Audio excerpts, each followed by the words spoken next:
What's up, you guys? Rubio on the fly here, and I want to bring you guys a fly tying video.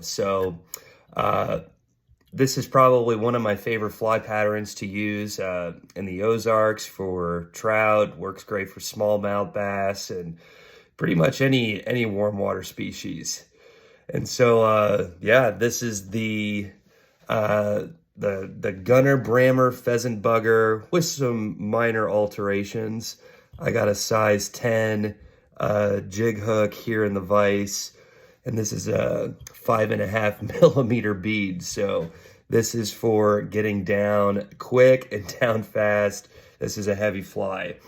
So I'm going to start off by just tying on my thread here.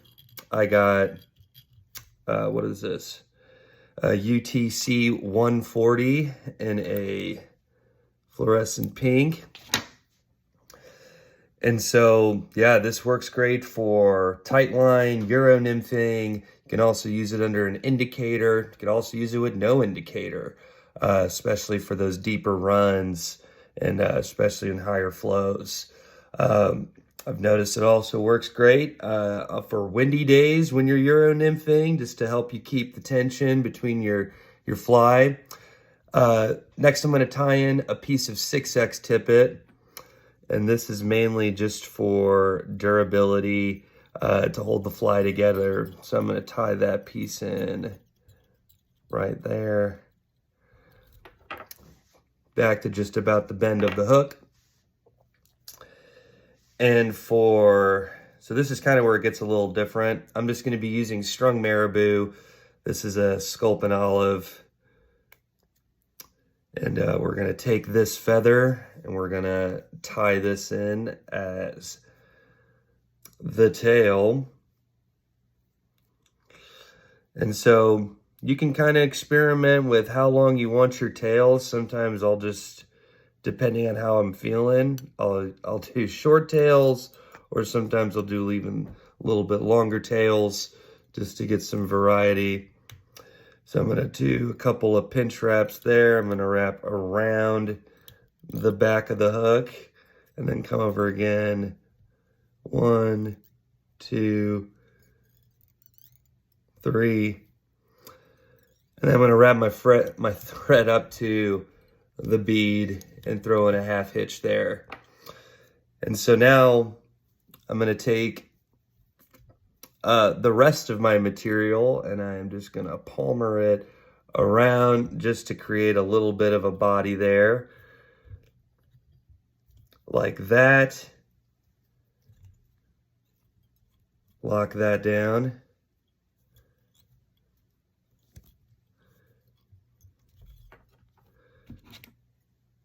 Cut that off.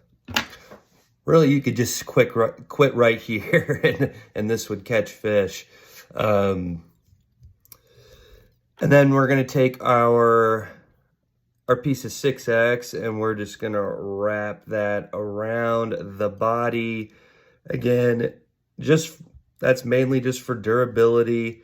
It also kind of gives it a nice ribbed look too. So wrap that around, lock that down with your thread.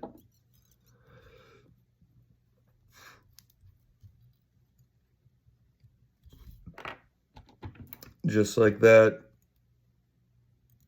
Snip that away. Next piece of material, we just got some rubber legs here. All you really need is just one rubber leg. And what I'm going to do here is I'm going to take it in half. I'm going to lay it down about halfway, like so. And I'm going to do a loose wrap over the top. Position it where I want the legs to be, just on either side. And then we can do a couple of more wraps to secure that in. We're going to pull back the other 2 legs right there. So we're going to have a total of 4 legs. Come in here with your scissors. Snip that off right there. So now we got some rubber legs in there as well. And then from here, we're going to be using, I like UV brown ice dub. It's got a little bit of purple in it, which looks really good. Use these for Duracell flies for whatever reason. This is just a really good color, and I especially like to use this on olive and sculpin looking flies, but you probably any pattern would do just fine. And I'm actually gonna wrap a good amount of dubbing right here, just so I can build up some taper, just like that. And then the final material, we're gonna be using a pheasant rump feather. I got one right here that I'm gonna be using. So let's go ahead and get this thing prepped. So anything that I don't want on the fly, I'm gonna pull off.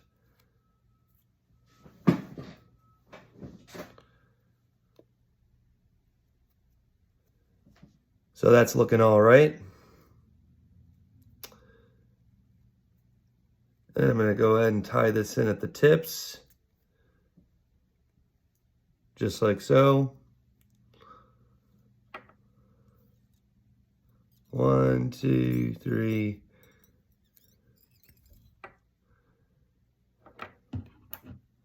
You do have to kind of be careful be mindful of the tension that you're putting on here. Pull those fibers back, and we're just going to palmer that around the collar the same way you would with any soft hackle fly. And we're going to come around with our thread.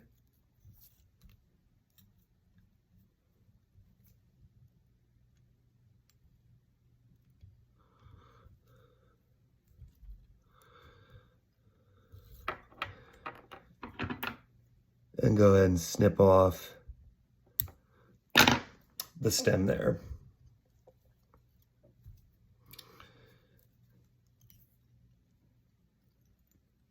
And a little sloppy right there, but that's okay.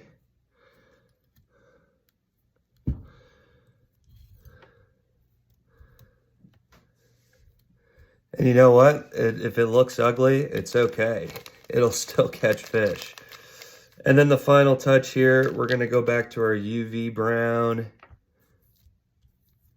We're gonna dub some UV brown on there so we could cover up that thread. I'm just gonna use all of that, which is fine.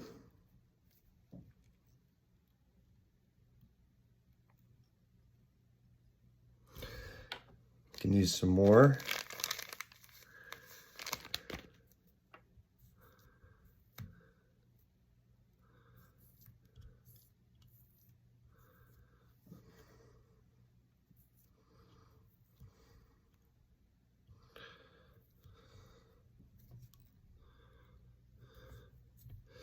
And then go ahead and whip finish, and you are done.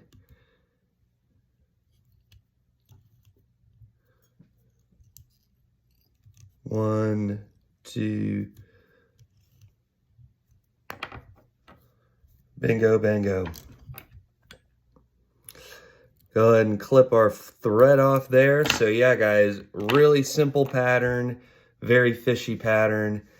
You know, if you want, you can come back in where these legs are, and let's just trim those legs up a little bit.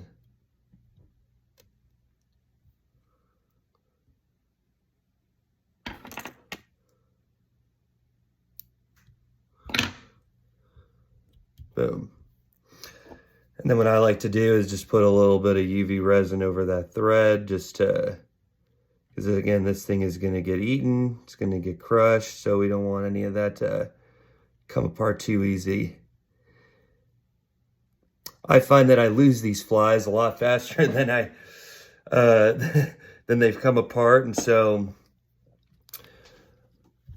But I still got some of these flies left from the season before, and yeah, it's a great fly, great point fly, just a amazing pattern. And so there you have it, folks. That is the altered, modified Brammer bugger right there. So tie some up for yourself. You can use, lots of different bead sizes depending on what kind of depth and what kind of water you want to fish. And yeah, tie some up and go catch some fish. Thanks for tuning in. Peace.